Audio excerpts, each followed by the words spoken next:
আপনাদের বিরুদ্ধে একটা অভিযোগ যে আপনি হিন্দমটরে এখানে বেআইনি ফ্ল্যাট করেছেন, আজকে কোর্টের অর্ডারে ভাঙা হচ্ছে, কিন্তু এই ফ্ল্যাট বেআইনি হলো কিভাবে?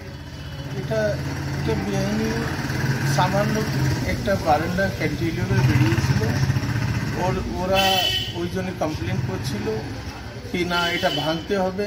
আর এটা সামান্য 1 ফুট সামান্য ডিভিশন। আমি কোর্টের হাত জোড় করছি, আমরা চেয়ারম্যানকে হাত জোড় করবো যে আমাদেরকে এখানে সবাই কারণে বাচ্চা বয়স্ক লোক বুড়ো বয়স বাচ্চা সব ঘরে আছে, ওদেরকে একটু সময় দেওয়া যায়, 10-15 দিন সময় দেওয়া যায়। যখন এই ফ্ল্যাট হয়েছিল তখন কে চেয়ারম্যান ছিলেন? তখন স্টার্টিংয়ে আমাদের পিনাকি ধামালি ছিল, তারপরে এখন দিলীপ যাদব স্যার আছে। উনি খুব চেষ্টা করেছিল কি কোনো রকম অসুবিধা না হয়, লেকিন আমি কোর্টকে থেকে আবদার করছি, হাত জোড় করছি কি আপনি একটু সময় দিন কি এদের সবাইকে সঙ্গে বসে মিটমাস করে ওকে বোঝানো যায়। আমি বলেছিলাম চেয়ারম্যানকে, লেকিন চেয়ারম্যান বলল কোর্টের অর্ডার আছে, আমি কিছু করতে পারছি না। আমি এটাই বলবো কি আমাকে একটু সময় দিন। আমি অত লোক 15খানা ফ্যামিলি এখানে আছে, 15 ফ্যামিলি, ওরা 15-15খানা ফ্যামিলি, সবাইকে একটু সময় দিন। কত সালে এই ফ্ল্যাট হয়? এটা 10 বছর হয়ে গেছে, 10 ইয়ার্স 10 সালের আছে। তখন চেয়ারম্যান কে ছিলেন? যখন ফ্ল্যাট হয়েছিল ওই সময় দিলীপ যাদব স্যার ছিল। তখন এই বেআইনি অংশ হচ্ছে, তখন কেউ বাধা দেয়নি আপনাদের পৌরসভা থেকে? পৌরসভা থেকে নোটিশ এসেছিল যে তোমরা যে 1 ফুট বাড়িয়েছ এটা ভেঙে দাও, লেকিন সবার সঙ্গে কথাবার্তা হয়ে আর এটা সামান্য ব্যাপার ছিল, ওই জন্য একটু রেডি করে এটা আমি ভুল করেছি। এর জন্য আমি সবাই থেকে ক্ষমা চাইছি, জীবনে কোনোদিন করবো না। আপনার নাম? আমার নাম রাজকুমার করেন। আজকে উত্তরপাড়া 7 নম্বর ওয়ার্ডে একটা বেআইনি বাড়ি বহুতল মহামান্য আদালতের নির্দেশে ভাঙা হয়েছে 10 বছর প্রায় পর। তো এইভাবে উত্তরপাড়ায় মহামান্য আদালত যতক্ষণ না রায় দেবে ততক্ষণ পর্যন্ত কোনো বেআইনি নির্মাণ ভাঙা হবে না, এরকম একটা চিত্র উঠে আসছে। আপনার কি বক্তব্য?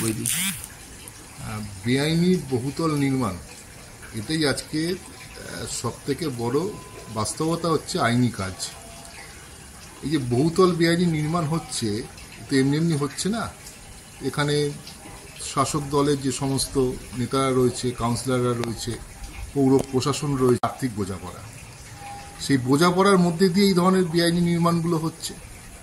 আজকে তৃণমূলের কাউন্সিলর বা অনেক কর্তা ব্যক্তি পৌরসভার বিভিন্নভাবে যে বেআইনি প্রচুর পরিমাণ কালো টাকা তারা আজকে রোজগার করেছে, শোনা যায় তারও একটা বড় ইনভেস্টমেন্ট সেই টাকার এই ধরনের বহুতল নির্মাণের ক্ষেত্রে হচ্ছে। স্বাভাবিকভাবেই এখানে তৃণমূল কংগ্রেস তাদের নেতা, অসাধু ব্যবসায়ী যারা আছেন এবং পৌর প্রশাসনের বিভিন্ন কর্তা ব্যক্তি, তাদের একটা আর্থিক ইন্টারেস্ট কাজ করছে। সেই জায়গায় দাঁড়িয়ে এই ধরনের নির্মাণগুলো পারমিশন পায়, পৌরসভা দেখেও না দেখার ভান করে, পুলিশ প্রশাসন যে ব্যবস্থা নেওয়ার কথা সেই ব্যবস্থা তারা না নেওয়ার মধ্যে দিয়ে যাতে এই কাজগুলো হয় সেই কাজটা বা সেটাকে সুনিশ্চিত করার চেষ্টা করে।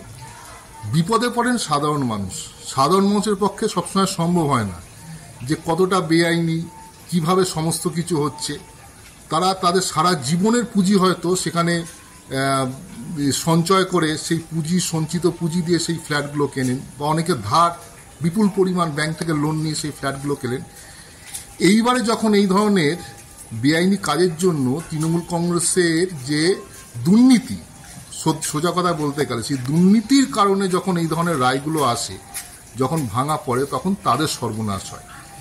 আসলে এই কাজ যারা করলো শুধু ভাঙা নয়, এই কাজ যারা করলো তাদেরকে চিহ্নিত করতে হবে, চিহ্নিত করে তাদের বিরুদ্ধে উপযুক্ত পদক্ষেপ গ্রহণ করতে হয়। যদি গ্রহণ করা না যায় তাহলে এই ধরনের কাজ, লুঠের যে রাজত্ব, এটাকে কখনোই বন্ধ করা যাবে না।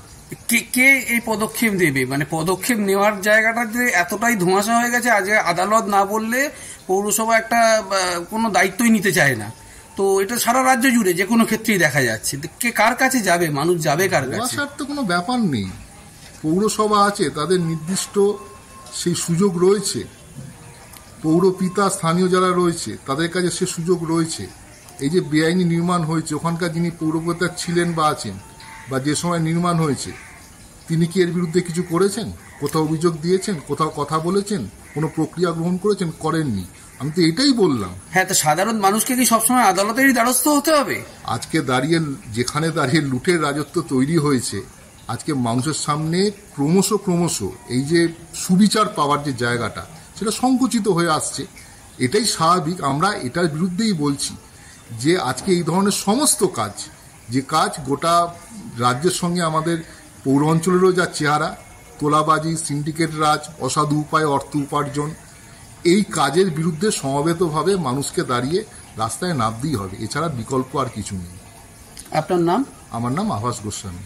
আপনি কোন রাজনৈতিক দলের পক্ষ থেকে বক্তব্য? সিপিআইএম দলের পক্ষ থেকে বলুন। ধন্যবাদ।